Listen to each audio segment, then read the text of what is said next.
과학을 잘하는 과잘쌤입니다. 2002년 수능 특강 과학기술지문 너무 어렵습니다. 네, 그래서 부족한 과학 배경 지식 저희가 해결해드리겠습니다. 오늘은 과학 3 베이지 정리입니다. 과잘쌤, 확률에 대해서 알려주세요. 네, 그래서 확률에 대해서 오늘 설명을 드리기 위해서 어떤 상자 안에 5개의 공이 있는데 그 중에 하나의 공을 꺼내는 그런 일을 한번 생각을 해볼게요. 네.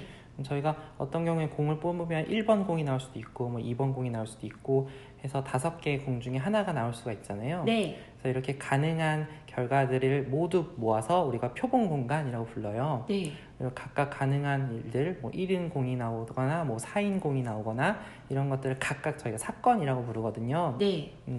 근데 확률이라는 거는 그러니까 우리가 이 경우에 어떤 공이 나올지를 정확히 예측할 수는 없잖아요. 네. 그래서 각각 가능한 사건, 1이라는 공이 나오는 사건, 2라는 검은 공이 나오는 사건들의 가능성만을 저희가 점쳐볼 수가 있어요. 그래서 이런 가능성의 척도가 확률이고요. 네. 저희가 확률을 계산할 때는 특별히 관심 있는 양들이 있거든요. 예를 들면 이 경우에 공의 색깔이 흰색 공이나 검은색 공 중에 어느 것이 나올까 이런 것들이 관심이 있으면요.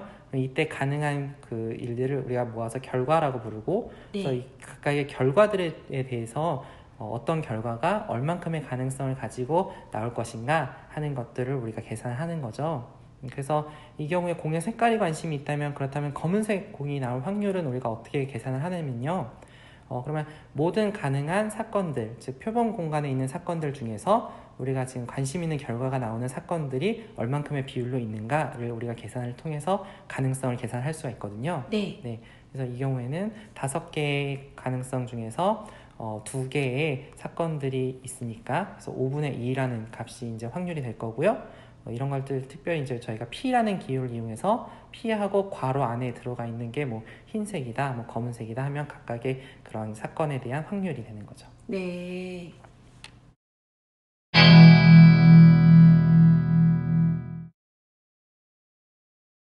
과잘쌤, 조건부 확률에 대해서도 알려주세요.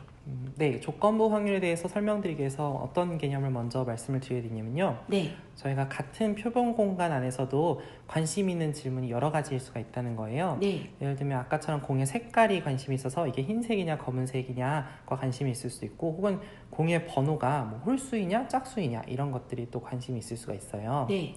그럼 우리가 확률이라는 걸 계산할 때는 단순히 공의 색깔이 흰색일 확률 혹은 공의 번호가 짝수일 확률을 계산할 수도 있지만 이 두 가지를 저희가 결합시켜서 질문을 해볼 수도 있거든요. 네. 이런 것들을 이제 저희가 결합 확률이라고 부르고요. 그래서 예를 들자면 공의 색깔은 흰색인데 번호가 홀수일 확률 같은 것들을 계산해 볼 수가 있는데요. 이 경우도 앞서 확률을 계산할 때와 마찬가지로 전체 가능한 사건들 중에서 이 2가지 조건을 모두 만족하는 그런 사건들이 몇 가지가 되는지 그 비율을 통해서 우리가 확률을 계산해 볼 수가 있어요. 네. 그래서 이런 결합 확률을 우리가 더하기 기호를 이용해서 나타내기도 하고요. 근데 조건부 확률이라는 건 뭐냐면 저희가 지금까지는 모든 가능한 사건들 중에서 우리가 관심 있는 사건의 비율을 계산한 거잖아요. 네. 근데 그게 아니고 우리가 어떤 특정한 사건 중에서 다시 그 중에서 어떤 사건이 일어날 확률 같은 걸 궁금해할 수가 있어요. 그러니까 네. 어떤 일은 이미 발생했다라고 치고 그 이후에 우리가 관심 있는 일이 발생할 확률이 어떻게 되느냐. 그래서 여기서 예를 들자면 이미 흰색 공은 나왔다 치고 그랬는데 거기에 적혀 있는 숫자가 하필 홀수일 확률이 어떻게 될까 이런 것들 우리가 생각을 해볼 수가 있거든요. 네. 그래서 이런 것들을 조건부 확률이라고 부르고요. 예를 들어서 흰색 공인데 숫자가 홀수가 적혀 있을 확률이라는 건요. 그럼 이 경우에는 우리가 이미 흰색은 나왔다 쳤으니까 가능한 경우를 이 흰색 공이 나오는 경우 중에서 그 중에서 다시 공의 번호가 홀수인 사건들의 비율로서 우리가 계산을 하는 거죠. 그래서 본문에서처럼 이런 조건부 확률을 우리가 화살표 기호를 이용해서 나타내기도 해요. 네.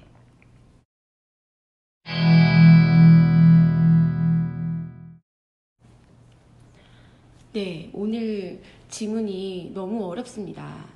1문단의 베이지 정리가 뭔지, 도대체 뭔지 한번 설명해 주세요. 네, 그래서 베이지 정리라는 건요, 확률과 조건부 확률들 사이의 어떤 관계식인데요. 네.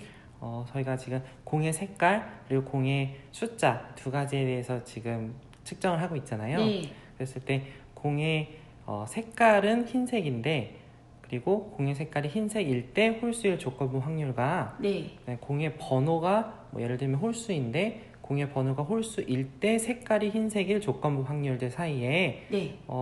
이 두 가지 양이 있으면 이 두 값이 같다라고 하는 게 베이지 정리거든요. 네. 그럼 이 둘이 왜 같은지를 보면 사실은 이 두 값을 계산해 보면 결과적으로는 공이 색깔이 흰색이고 숫자가 홀수인 결합 확률이 나온다라는 결과 때문에 그래요.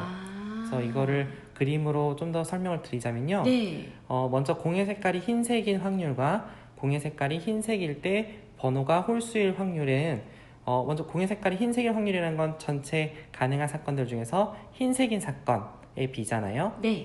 그리고 흰색일 때 홀수일 조건부 확률이라는 건 흰색인 사건들 중에서 그 중에 다시 공의 번호가 홀수인 사건들의 비율이에요. 네. 그럼 이 둘을 곱해주게 되면 분자랑 분모에 각각 공의 색깔이 흰색이란 사건이 있어서 둘이 약분이 될 수가 있잖아요. 네, 약분이 돼요. 네, 그럼 결과적으로는 전체 가능한 사건 중에서 공의 색깔이 흰색이면서 홀수인 사건들만 남게 돼요. 네. 이것이 저희가 아까 말했던 공의 색깔이 흰색이면서 번호가 홀수인 결합 확률이 되는 거죠. 네. 네.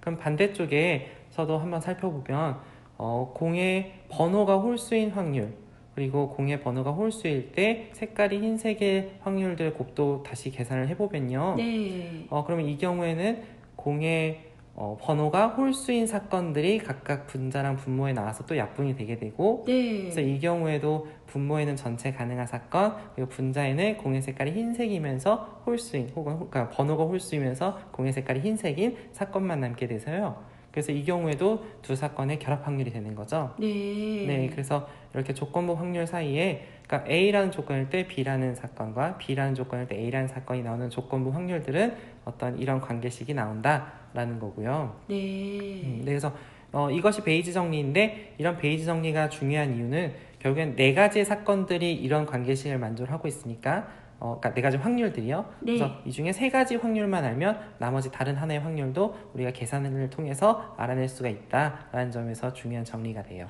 그래서 우리가 알고 있는 세 개의 확률을 사전에 알고 있어서 사전 확률이라고 부르고요. 네. 그리고 우리가 알고자 하는 하나의 확률이 이제 사후에나 계산이 된다 해서 사후 확률이라고 부르는 거죠. 네, 예. 그런 거군요. 네.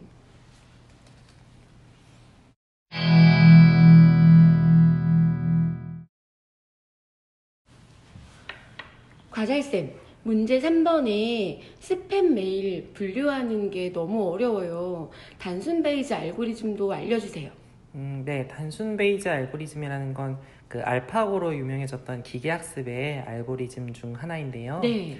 여기서 스팸 메일 분류를 설명하기 위해서 두 가지 우리가 관심 있는 양을 생각했는데 첫 번째는 메일이 정상 메일이냐 스팸 메일이냐 하는 것과 또 한 가지는 메일의 내용 중에서 돈이라는 문구가 들어있느냐 들어있지 않느냐 저희 두 가지를 생각을 해봤잖아요. 네. 그래서 여기서 저희가 조건부 확률로서 돈이라는 문구가 들어있는데 스팸 메일일 조건부 확률과 돈이라는 문구가 들어있는데 정상 메일일 조건부 확률을 비교를 해서요. 네. 만약에 스팸 메일인 조건부 확률이 더 크다면 돈이라는 문구가 들어있으면 아무래도 스팸 메일일 가능성이 높으니 다 스팸 메일로 분류를 하자라고 하는 거거든요. 네. 그러면 이런 조건부 확률 두 개의 크기를 비교를 해야 될 텐데 그 비교를 하기 위해서 베이지 정리를 사용하겠다라는 알고리즘이에요. 네. 그래서 저희 베이지 정리를 사용하면은 이 두 가지 등식이 성립하는 것을 우리가 알 수가 있잖아요. 네. 그래서 여기서 저희가 관심이 있는 거는 지금 왼쪽에 있는 조건부 확률 두 개의 크기를 비교하고 싶은데요. 가장 왼쪽에 그 돈이라는 문구가 들어있을 확률이 각각 곱해져 있는데요. 네. 그럼 우리가 크기를 비교할 때는 사실은 똑같은 양이 곱해져 있으면 예를 들면 2가 똑같이 곱해져 있거나 3이 똑같이 곱해져 있는 건 아무 의미가 없잖아요. 네. 그래서 이렇게 똑같이 곱해져 있는 이 두 개의 확률은 저희가 무시를 하면 그러면 무슨 얘기를 할 수가 있냐면 저희가 지금 관심 있는 건 왼쪽에 있는 두 개의 조건부 확률의 크기를 비교하고 싶은데 베이지 정리를 이용하면 그것은 오른쪽에 있는 네 가지의 확률들의 크기를 비교를 함으로써 우리가 구할 수 있다라는 거고요. 네. 그래서 스팸 메일일 확률과 스팸 메일일 때 돈이라는 문구가 들어있을 확률의 곱과 정상 메일일 확률과 정상 메일인데 돈이라는 문구가 들어있을 확률의 곱 두 가지를 비교를 해서 네. 그걸 이용해서 우리가 돈이라는 문구가 들어있는 메일을 정상 메일일지 스팸 메일일지를 분류를 하겠다라는 거죠. 네. 그래서 문제에서 제시된 값들을 가지고 계산해 보면요. 그래서 문제에서 스팸 메일의 확률을 0.8, 그 다음에 스팸 메일인데 돈이란 문구가 들어있을 조건부 확률을 0.6이라고 줬고요. 네. 정상 메일의 확률을 0.2, 정상 메일인데 돈이란 문구가 들어있을 조건부 확률을 0.1이라고 줬어요. 네.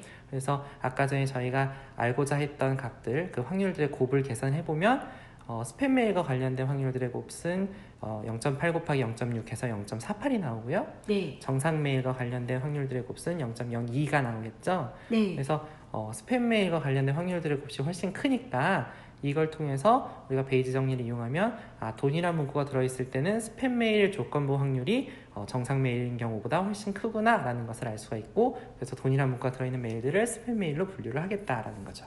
네. 어려운 내용 설명 감사합니다. 네, 감사합니다.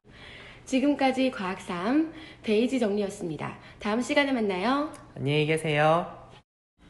지금까지 과학 5 다윈의 자연 선택이었습니다. 다음 시간에 만나요. 안녕히 계세요. 이해가 잘 되셨나요? 도움이 되셨다면 추천과 구독 부탁드려요.